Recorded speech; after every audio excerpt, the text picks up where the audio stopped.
How do you relate to your nuclear family and extended family? Are you close to your family? What is the relationship like in your family? And if your relationship with your family is a bit toxic, how do you handle that?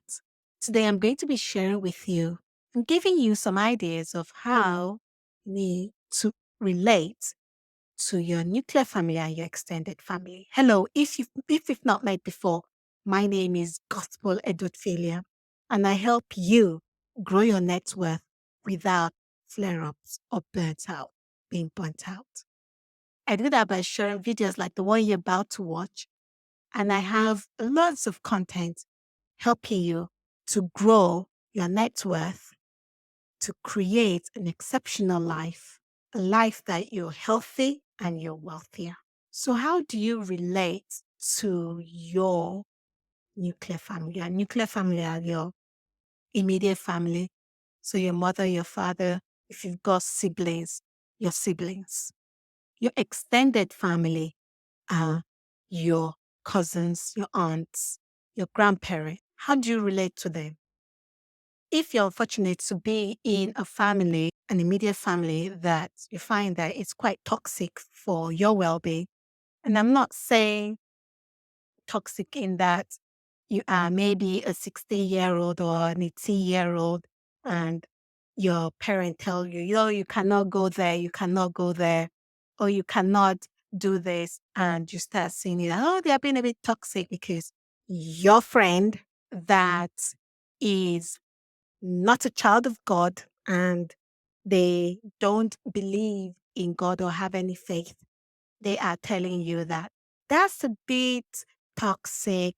Oh, are you sure that's not abuse? Let me tell you something about abuse. Half of the parents in this world, especially nowadays, are abusing their children for real, for real. And I'm not going to get into it right now. But you know what? How you relate to your family is really important.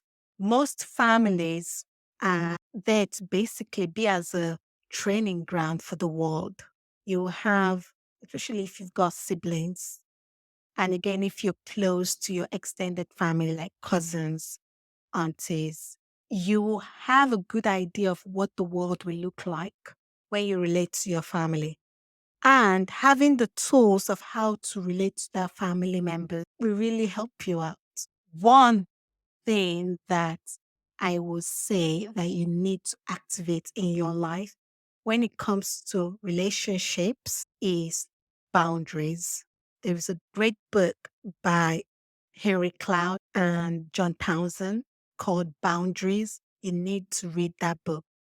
I have it in the description below. Get that book and read it. And it will show you how to manage relationships around you. If you feel that your parents are toxic, look and figure out how you're going to relate to them. Yes, the Bible says, children, obey your parents in the Lord, for this is right. Honor your father and mother, for it is, if you do that, to be well with you, right? A lot of parents forget the next verse, and I'm always perplexed as to that. Do not aggravate your children. They forget that bit. Setting healthy boundaries really helps.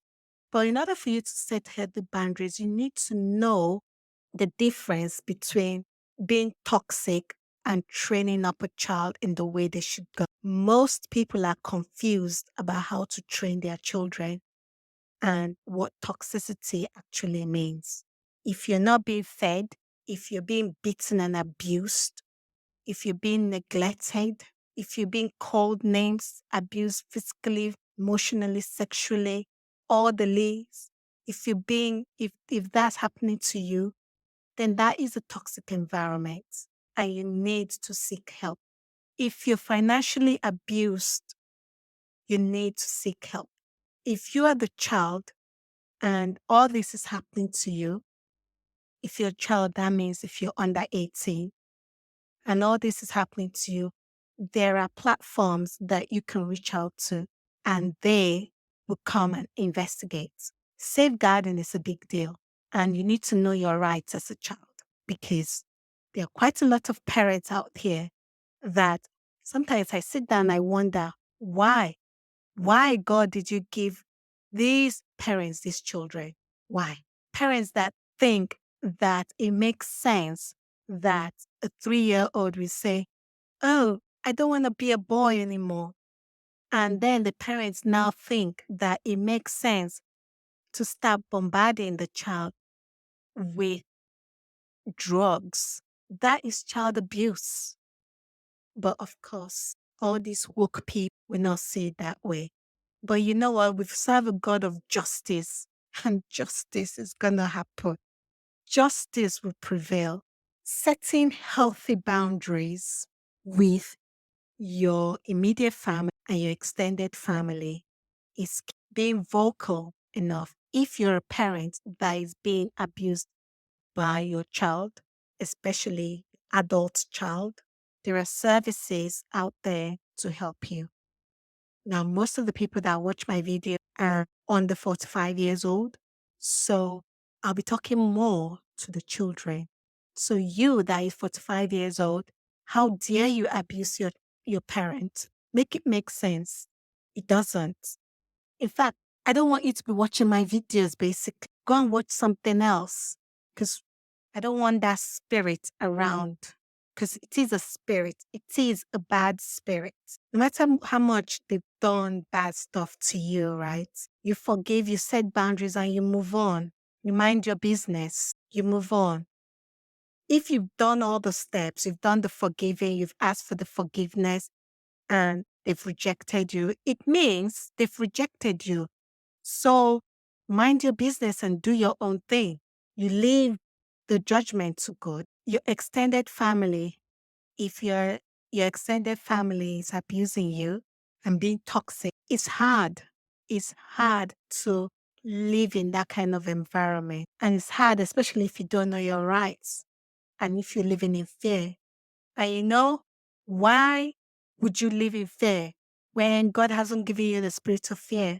The only person you should be fearing is fearing God. Be vocal enough to stand firm and call evil evil and tell somebody this evil is happening to me.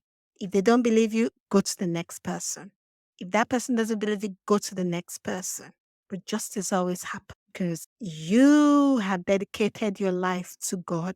You surrendered your life to God, and you know that you belong to Him.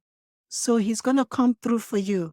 Might not be this year, it might not be next year, but He's going to come through for you. And when He comes through for you, He embarrasses you. How are you relating to your immediate family and your extended family? Set boundaries and set healthy boundaries. You don't have to be dealing with their stuff. And you setting boundaries is not like you saying, I hate you, because that's what many people will start to think.